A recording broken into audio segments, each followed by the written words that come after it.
11th class business studies chapter था nature and purpose of business और इसका part number 5 हम कर रहे थे।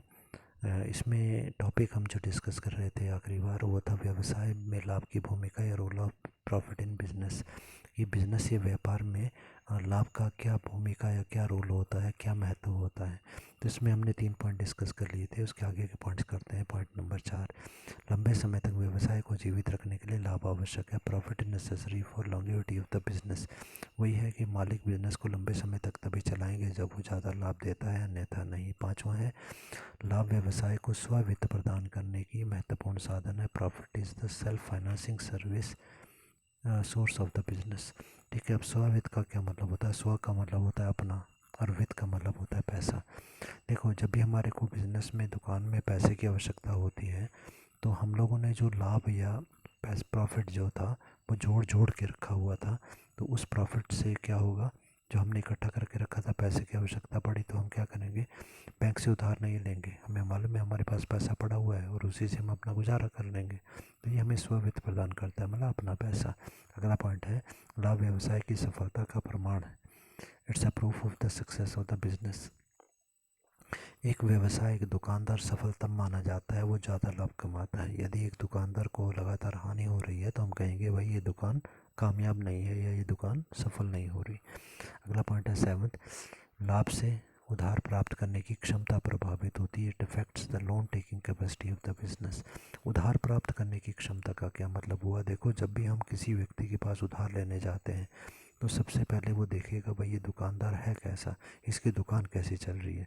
अगर हमारी दुकान काफ़ी अच्छी चल रही है तो वो हमको उधार दे देगा कि भाई ये अच्छा पैसे वाला व्यक्ति है, इसको उधार दे दो, इससे पैसा वापस मुझे मिल जाएगा।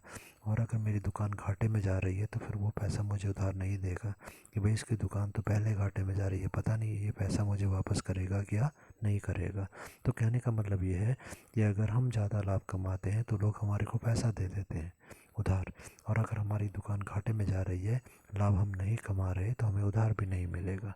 आठवां पॉइंट है, व्यवसाय से कार्यकुशलता में वृद्धि होती है, लाभ कमाना आवश्यक होता है। It's necessary for enhancing the working efficiency of the business. लाभ से हमारी कार्य करने की कुशलता बढ़ जाती है। ज़्यादा लाभ होगा तो हम ज़्यादा अच्छे तरीके से काम कर पाएंगे। ज़्यादा लाभ है, हमारे पास ज़्यादा पैसा आएगा तो हम उससे ज़्यादा अच्छी मशीनें खरीद पाएंगे, अच्छे वर्कर को नौकरी पर रख पाएंगे। ठीक है, औजार अच्छे हो पाएंगे, कच्चा माल हम अच्छा ले पाएंगे, ये सभी कुछ। अगला दिया गया, इसके होने से कर्मचारियों को बेहतर पारिश्रमिक व सुविधाएं मिलती हैं। Due to it the employees get better remuneration the facilities. देखो, अगर हमारी कंपनी को बहुत ज़्यादा लाभ होता है तो हम क्या करेंगे, हर साल कर्मचारी जो हमारी संस्था में काम कर रहे हैं, कंपनी में काम कर रहे हैं, उनकी तनख्वाह थोड़ी थोड़ी हम हर साल बढ़ाते रहेंगे। ज़्यादा अच्छी तनख्वाह उनको दे पाएंगे क्योंकि काफ़ी पैसा हम कमा रहे हैं। सुविधाएं भी हम दे पाएंगे कर्मचारियों को उनके लाभ के लिए। ठीक है, और अगर हमारे को खुद को ही लाभ नहीं हो रहा तो उनको सुविधाएं भी हम कहाँ से देंगे। 10th पॉइंट है, यह जोखिम उठाने का प्रतिफल है। It's a reward for the risk taking. अभी हमने पॉइंट पहले डिस्कस कर लिया कि जितना हम जोखिम उठाते हैं उतना ही ज़्यादा लाभ, कम जोखिम कम लाभ। तो हम जो लाभ कमा रहे हैं वो जोखिम उठाने के बदले में हमको मिला, प्रतिफल मतलब उसके बदले में इनाम हमारा होता है। 11th पॉइंट है, ये निष्पादन का सूचकांक है। It's an index of performance. निष्पादन का मतलब हम कैसा काम कर रहे हैं, उसकी सूचकांक मतलब उसके बारे में सूचना देता है। अगर हमारा लाभ बहुत ज़्यादा है तो इसका मतलब हम अच्छे तरीके से काम कर रहे हैं, उसकी सूचना हमें मिली। अगर हमारा लाभ कम है तो इसका मतलब हम अच्छे तरीके से काम नहीं कर रहे। उसके बाद नेक्स्ट टॉपिक हमारे को दिया गया, क्या अधिक लाभ कमाना व्यवसाय का उद्देश्य होना चाहिए? Should profit maximization be the goal of the business. ठीक है, हमारे व्यवसाय का उद्देश्य क्या होना चाहिए, ज़्यादा से ज़्यादा लाभ कमाना या कम कमाना? तो उसके बारे में दो मत दिए गए, दो पक्ष दिए गए। पहला पॉइंट हमारे को दिया गया कि अधिक लाभ कमाने के पक्ष में विचारधारा। ध्यान रखना है, पक्ष और विपक्ष में कंफ्यूज नहीं होना है आपने। अधिक लाभ कमाने के पक्ष में विचारधारा, argument in favour of maximization of profit. जो लोग ये कहते हैं कि भाई अधिक से अधिक लाभ कमाओ, ठीक है, तो वो क्यों बोलते हैं ज़्यादा लाभ कमाने के बारे में? तो पहला पॉइंट हमारे को दिया गया इसमें, उसने ये बोला किसी संस्था को स्थिर बनाए रखने के लिए लाभ का होना आवश्यक है। For the stability of the firm profit is necessary. एक संस्था स्थिर रहेगी, लगातार चलती रहेगी, बंद नहीं होगी, तब तक बंद नहीं होगी जब तक वो लाभ कमाती रहेगी, और जब वो हानि में जाने लगेगी तो हो सकता है उसके मालिक उसको बंद कर दें। सेकंड पॉइंट है, लाभ व्यवसाय की सफलता का मापदंड है। Profit is the scale of the two measure the success of the business. ठीक है, मापदंड का मतलब हुआ बिजनेस एक सफल है कि असफल। सफल का मतलब जो ज़्यादा लाभ कमाता है, असफल का मतलब जो लाभ नहीं कमाता। थर्ड पॉइंट है, लाभ आंतरिक वित्त प्राप्ति का स्रोत है। Profit is the internal source of business. हम लोगों ने फाइनेंस, ये हम लोगों ने पढ़ा। आंतरिक मतलब कंपनी के अंदर से ही पैसा, अगर हमारे को कभी पैसा चाहिए हम लोग क्या करेंगे, लाभ ही जोड़ जोड़ के हम लोगों ने रखा था और उसी से हम जो है पैसे की अपनी आवश्यकता को पूरा कर लेते हैं। ठीक है, नेक्स्ट पॉइंट है, लाभ व्यवसाय को अभिप्रेरणा प्रदान करता है। It give motivation to the owner. अभिप्रेरणा मतलब कार्य करने के लिए प्रेरित करना। तो मालिक जो होते हैं व्यापार के, वो कार्य बिजनेस को और अधिक अच्छी तरीके से चलाने की प्रेरणा उनको कब मिलती है, जब वो ज़्यादा लाभ कमाते हैं, व्यवसाय को ज़्यादा लाभ होता है। तो मालिक भी सोचते हैं कि अच्छी दुकान चल रही है, चलो इसको चलने दो और बढ़ाओ इस दुकान को। ठीक है, अगला दिया गया, लाभ व्यवसाय की प्रतिष्ठा का प्रतीक है। Profit is the symbol of the reputation of the business. Business की प्रतिष्ठा मतलब मान सम्मान इज्जत, हमारे बिजनेस की इज्जत तभी होती है जो दुकानदार ज़्यादा लाभ कमा रहा है, जिसकी दुकानदारी अच्छी चल रही है उसकी इज्जत ज़्यादा है, और जिसकी दुकानदार की बिज़नेस अच्छा नहीं चल रहा वो बेचारा, उसकी इज्जत उतनी मार्केट में उतनी अच्छी नहीं होती। ठीक है, अगला पॉइंट दिया गया, लाभ स्वामियों को उचित लाभांश दिलवाता है। It provides proper dividend to the owners. यहाँ पर अभी हम यही समझेंगे कि मालिकों को जो लाभ होता है, ठीक है, अगर बिजनेस में एक से ज़्यादा मालिक हैं तो उन सभी में क्या होगा, लाभ को बांट दिया जाएगा। ठीक है, तो जो भी लाभ होगा सभी मालिक आपस में बांट देंगे, तो हर एक मालिक को लाभ का जो हिस्सा मिलता है उसे लाभांश कहा जाता है। ठीक है, तो ज़्यादा लाभ होगा तो मालिकों को भी ज़्यादा लाभ में हिस्सा मिलेगा। उसके बाद अगला पॉइंट बोला गया, भावी अनिश्चितताओं व जोखिमों का सामना करने के लिए। It helps to face the uncertainties and the risk in the future. हमारे को बहुत ज़्यादा लाभ हुआ, हमने क्या किया, लाभ जोड़ जोड़ के हम लोगों ने रख लिया कि भाई कभी कोई हानि होगी, कोई नुकसान होगा, कोई जोखिम होगा, तो उस टाइम पर हम क्या करेंगे, ये जो लाभ हमने जोड़ के रखा हुआ था इसमें से उस हानि को पूरा कर लेंगे। अगला पॉइंट दिया गया, भावी सुधार व विकास हेतु आवश्यक। It's necessary for the future improvement and the development. भविष्य में हम सुधार करना चाहते हैं, अच्छी मशीनें लाना चाहते हैं और फैक्ट्रियाँ खोलना चाहते हैं, तो उसके लिए पैसा चाहिए होगा। वो कहाँ से आएगा, जो लाभ हमने जोड़ा होगा उससे आएगा। नेक्स्ट पॉइंट है, अधिक लाभ कमाने के विपक्ष में विचारधारा। Argument against the maximization of profit. अब यहाँ पर ये बोला गया, कुछ व्यक्ति ये बोलते हैं कि भाई ज़्यादा से ज़्यादा लाभ कमाना जो है वो अच्छा नहीं होता। ठीक है, क्यों अच्छा नहीं होता, तो उसके बारे में पॉइंट्स हमारे को दिए गए। पहला पॉइंट हमारे को दिया गया कि यह भावना सामाजिक हित के विरुद्ध है, इससे शोषण की मनोवृत्ति पनपती है। इसने ये बोला कि भाई समाज के हिसाब से ज़्यादा लाभ कमाना जो है वो अच्छा नहीं होता, इससे स्वार्थ की मनोवृत्ति जो है वो बनती है।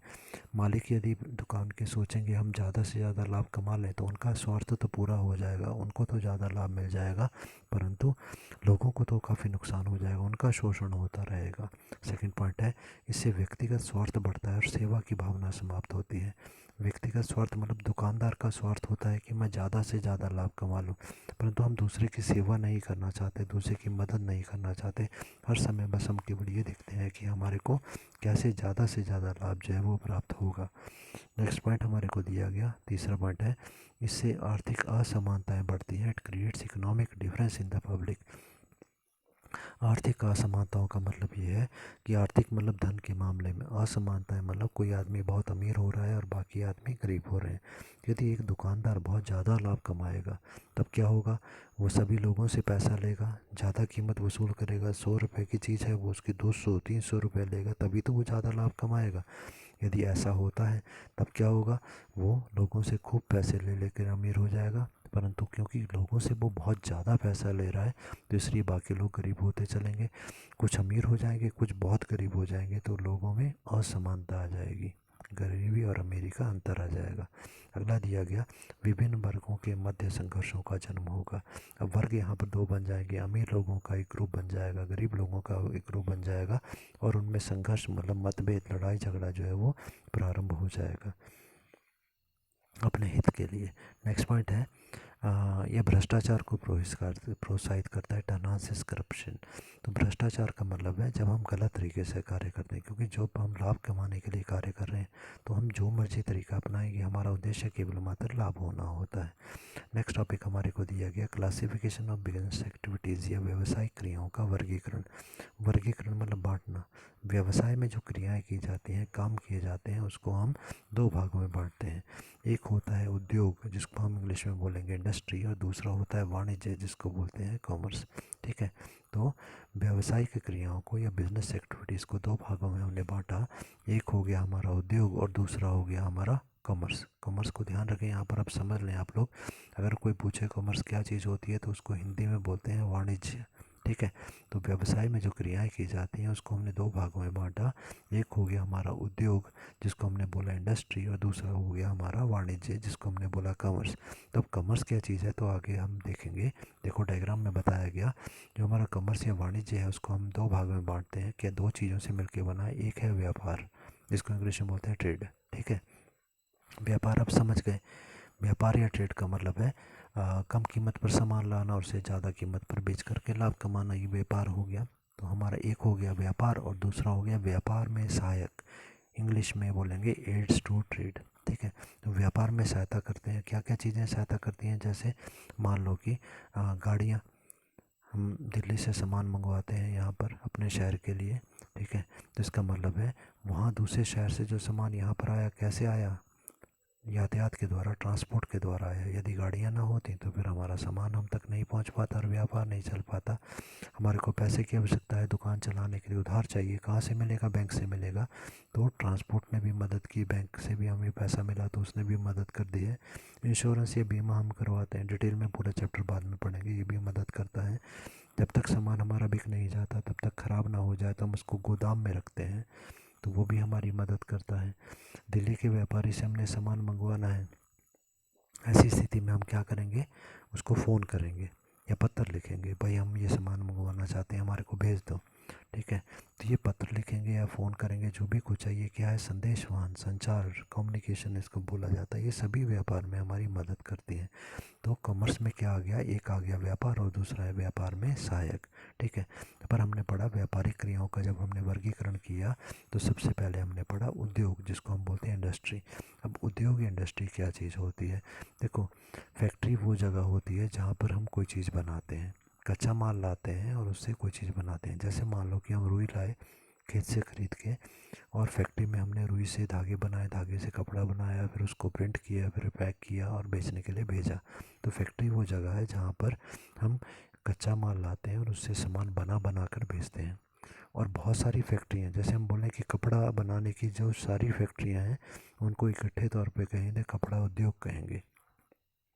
चीनी बनाने वाली जो फैक्ट्रियाँ हैं तो वो चीनी उद्योग होगी। ठीक है, तो उद्योग का मतलब है एक ही प्रकार की सभी फैक्ट्रियों का एक समूह। तो अब हमने पढ़ा कि जो हमारा उद्योग होता है इंडस्ट्री, वो क्या हो गया, जहाँ पर वस्तुओं का निर्माण किया जाता है उसको उद्योग कहा जाता है। अब दिया गया आगे कि वस्तुएं तो उद्योगों में निर्मित होती हैं, goods are manufactured in industries. अब वस्तुएं कितने प्रकार की होती हैं जो उद्योग में बनाई जाती हैं। तो पहले प्रकार की जो वस्तुएं होती हैं उन्हें बोलते हैं उपभोग्य वस्तुएं, या ठीक है, उपभोग्य वस्तुएं या उपभोक्ता वस्तुएं, जिसको हम कंज्यूमर गुड्स बोलते हैं इंग्लिश में। अब ये उपभोक्ता वस्तुएं कौन कौन सी होती हैं या कंज्यूमर गुड्स कौन सी होती हैं, ऐसी वस्तुएं जो हमने खरीदी और ख़रीद करके हमने उनका उपयोग कर लिया। जैसे मान लो कि हमने कपड़ा ख़रीदा और कपड़ा ख़रीद के हमने पहन लिया। हमने खाने के लिए कोई चीज़ खरीदी और उसको हमने खा लिया तो वो यूज़ हो गई। ठीक है, तो जिन्हें हम यूज़ कर लेते हैं, उपभोग कर लेते हैं, उनको उपभोक्ता वस्तुएं कहा जाता है। दूसरी है उत्पादक वस्तुएं या प्रोड्यूसर्स गुड्स। अब उत्पादक वस्तुएं कौन सी होगी, ऐसी वस्तुएं जिनसे हम और आगे उत्पादन करते हैं। जैसे मान लो कि एक फैक्ट्री में कपड़े सिलने वाली मशीन बनती है, तो हम वहाँ गए और वहाँ से एक मशीन कपड़ा सिलने वाली ले आए। ठीक है, अगर हम उसको खुद अपने घर के लिए इस्तेमाल कर रहे हैं तो वो बन गई उपभोक्ता वस्तुएं। Consumer goods.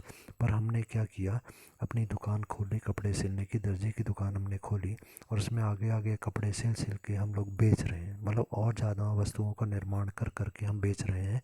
तो वो बन गई उत्पादक वस्तुएं, हम नई चीज़ों का उत्पादन कर रहे हैं, वहाँ पर प्रोडक्शन कर रहे हैं। ठीक है। इसके अलावा तीसरे प्रकार की वस्तुएं जो होती हैं उन्हें बोलते हैं मध्यवर्ती वस्तुएं या इंटरमीडिएट गुड्स। ठीक है। ये वो वस्तुएं होती हैं जो एक उद्योग द्वारा बनाई जाती हैं और दूसरे उद्योग द्वारा उनको यूज़ कर लिया जाता है, उनका उपयोग कर लिया जाता है। ठीक है। मतलब ये एक उद्योग ने बनाई, ये एक फैक्ट्री में बनी और दूसरे फैक्ट्री वालों ने उसको अपने कच्चे माल की तरह प्रयोग किया। जैसे एक फैक्ट्री ने मान लो कि अल्मुनियम प्लास्टिक वगैरह बनाया और दूसरी फैक्ट्री वालों ने वो ख़रीदा, उससे उन्होंने बर्तन बनाना शुरू कर दिए। ठीक है। अब आता है अगला टॉपिक हमारा